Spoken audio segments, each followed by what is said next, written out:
Bonjour Monsieur Mohamed, donc je fais cette vidéo-là pour vous expliquer tous les détails de l'indicateur et surtout vous guider comment vous pouvez optimiser, bien optimiser les positions que vous allez prendre. D'accord.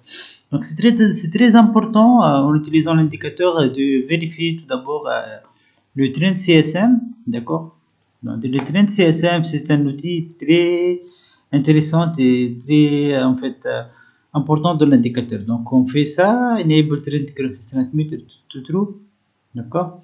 Donc l'indicateur il va nous donner donc le monnaie le plus intéressant aujourd'hui, d'accord, en attendant que le système collecte tous les data. Donc quand j'attends un coup d'œil ici, on va trouver aujourd'hui que maintenant plutôt que le dollar américain et l'euro, ils sont deux monnaies. Le dollar c'est une monnaie forte et l'euro c'est une monnaie faible. Donc ici, c'est très intéressant à ce niveau-là de regarder, jeter un coup d'œil sur le pair euro-dollar. D'accord. Et lorsqu'on jette un coup d'œil sur le pair euro-dollar, comme j'ai fait ici, donc on doit chercher des positions de vente et éviter de prendre des positions d'achat. D'accord. Parce que si on fait une position d'achat sur l'euro, ça veut dire qu'on va acheter la monnaie en fait la monnaie faible. Donc c'est pas recommandé du tout de faire des transactions d'achat. D'accord. Par exemple, on prend ici donc le dollar est une monnaie forte. Donc on peut prendre une position soit avec cette signal-là où il y a un potentiel de un changement de tendance, d'accord, soit ici, d'accord, soit après qu'il y a un point rouge avec une flèche, donc une transaction de vente ici, donc elle va avec le trend CSM, donc c'est qui va entraîner une bonne tendance baissière ici, d'accord. Donc je fais donc par exemple si on a pris ce signal-là, tout cela c'est un profit, donc à peu près c'est 12 pips et la position elle est encore verte. Donc en jetant un coup d'œil encore une fois, donc on trouve que le dollar américain est fort et le dollar australien est faible. Donc c'est très intéressant de regarder le chart HOT USD en attendant, d'accord. HOT USD.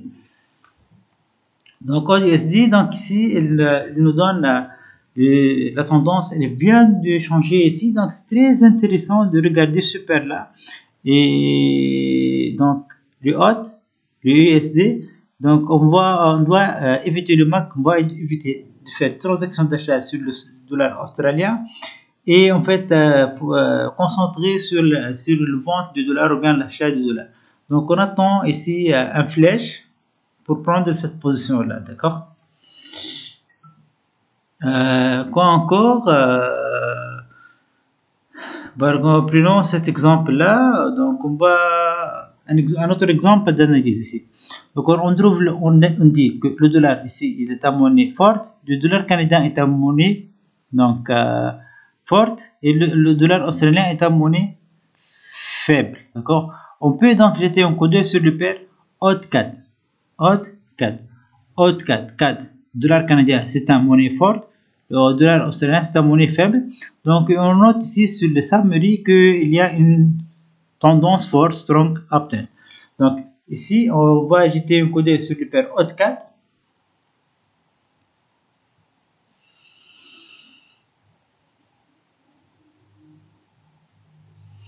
Donc, HOT4. Ouais. Donc, HOT4. Donc, regardez cet exemple-là. Donc, à cet exemple-là, c'est recommandé d'éviter ce signal-là. Malgré que c'est un bon signal, il faut l'éviter parce qu'il y a une contradiction entre le summary qui dit ici qu'il y a une tendance, une forte tendance haussière, et ce signal-là. Parce que le trend summary, ici, donc, elle nous indique que la tendance majeure bien la tendance à long terme, c'est une tendance haussière. D'accord. Parce qu'on trouve que les time frames ici, comme le H4 et les AWA, ils sont donc ils sont encore baissières. Donc, en jetant un coup d'œil sur le graphique, on va clairement voir que la tendance majeure ici, c'est une tendance haussière. D'accord. Par la suite, la tendance baissière ici, c'est une correction. Ça veut dire, donc c'est une correction après un bon mouvement. Donc peut-être à ce niveau-là, on va pas vraiment trouver trouver une forte tendance baissière ou bien des bons signaux baissières. D'accord? Et comme j'ai dit, pour éliminer cette phase-là, la phase de consolidation, vous devez se concentrer sur le trend CSM et utiliser le trend CSM pour trouver les monnaies fortes et négocier les monnaies fortes contre les monnaies faibles. D'accord? Lorsqu'on se concentre sur les monnaies fortes contre les monnaies faibles, cela il va en fait nous aider à éviter les paires qui sont en zone de consolidation, parce que ces paires-là ils vont donner plusieurs signaux, bien plusieurs mauvais signaux, parce qu'on ne va pas vraiment trouver un momentum ou bien une tendance vraiment importante. D'accord? Et si vous avez une question, s'il vous plaît, juste dis-moi, Monsieur Mohamed. D'accord? Comme j'ai dit, on doit tout d'abord commencer par le trend CSM et par la suite, on utilise les dots et l'euro pour trouver des bons points d'entrée. D'accord? Merci.